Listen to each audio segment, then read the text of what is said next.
16 to 18. The title of our preaching this afternoon, Lifetime Covenants. So most of you probably didn't heard the story about Shadrach, Meshach, and Abednego, these three young Jewish men. You heard the preacher preach many times already. I believe so. So before we will learn the lesson from them, I just want to share with you some story. By the way, if you don't know, because I get this a lot, people come ask me, are you Chinese? No, I'm not Chinese. I'm Laos. But my grandfather is Chinese and mixed Lao. Last year, I received the news from Laos. That's where I was born. And most of you know that Laos, they are communist. And you don't have freedom to share the gospel. They're really strict over there. And year after year, the government will put people in the prison. And last year, I heard the message from Laos that this is from southern of Laos. 23 people were thrown in the prison. And the government will come up with some kind of, they will have the paper to let people sign their name to deny Christ. If you deny Christ, you will not go into the prison.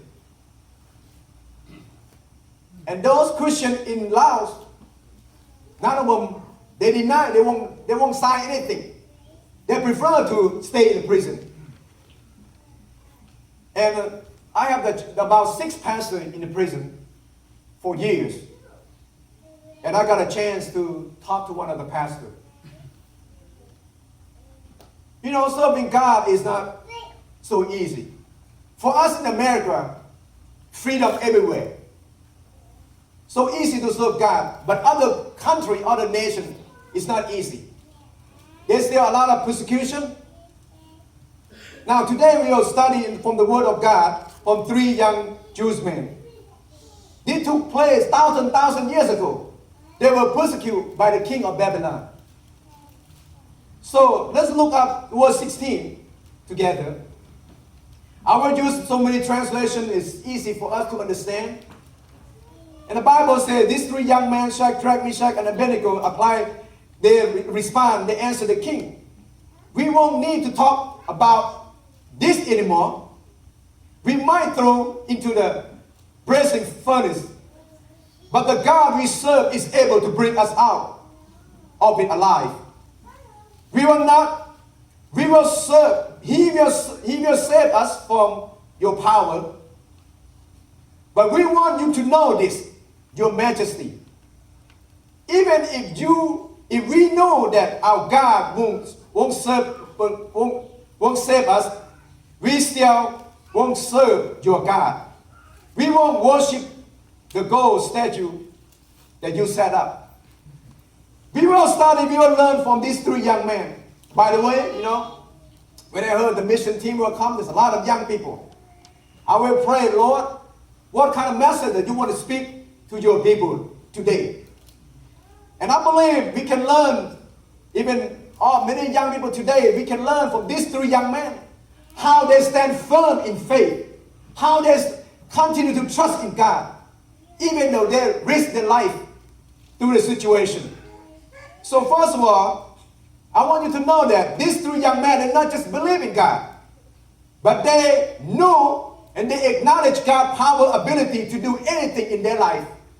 So the Bible says, in verse 17 says like this, we may throw into the furnace, blazing furnace, but the God we serve is able to bring us out of it alive. So they're so confident in God's power, in God's ability. If we got thrown in the fire, and they say that God that they serve, He's able to bring them out alive. So first of all, these people, these 3 young men, they not just believe in God, they believe in His power. And that's so sad that many Christians in this day, they believe in God, but they don't believe in power. They don't believe in healing. They don't believe in deliverance. They don't believe in casting out demons. All right now. All right. That's so sad. We need to believe. We not just believe in God. We have to believe in His power. That's right. That God is able to do anything. That's right. beyond our understanding, beyond our ability. Yes. These two young men said, but God that we serve is able to bring us out of it alive. That's how they trust in God's power. That's how they trust in God's ability. That's right. Church, we have to realize that as a human being, we have limit. We have limit of everything. But in God, there's no limit. In God's not the limit. That's why we need to depend on His power. We need to depend on His ability. And He can do all things. Apostle Paul prayed for the Christian in Ephesus. He said that this in chapter 1 verse 19. That you may know God's great power. It can't be compared with anything else. His power work for us who believe. It is the same mighty strength. Yes, sir. Yes, sir. Paul prayed for Christians in Ephesus that they will know His power. That they will know His power. And the same message come to us. We are listening to the message that we will know God and His power, that He can bring us out, that He can heal us, that He can protect us, because His power is beyond anything. Amen. And Paul encouraged the church in Ephesus, chapter 6, verse 10. Preach it. Finally, let the Lord make you strong. Yes. Depend on His mighty power.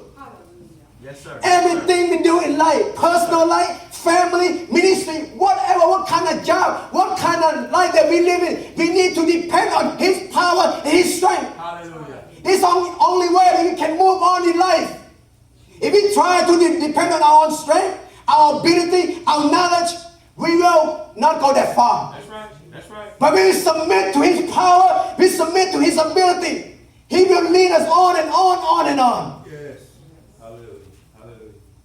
So these three young men did not just believe in God's power, that God can do anything, God can bring them out from the furnace, from the fire alive. But they surrendered.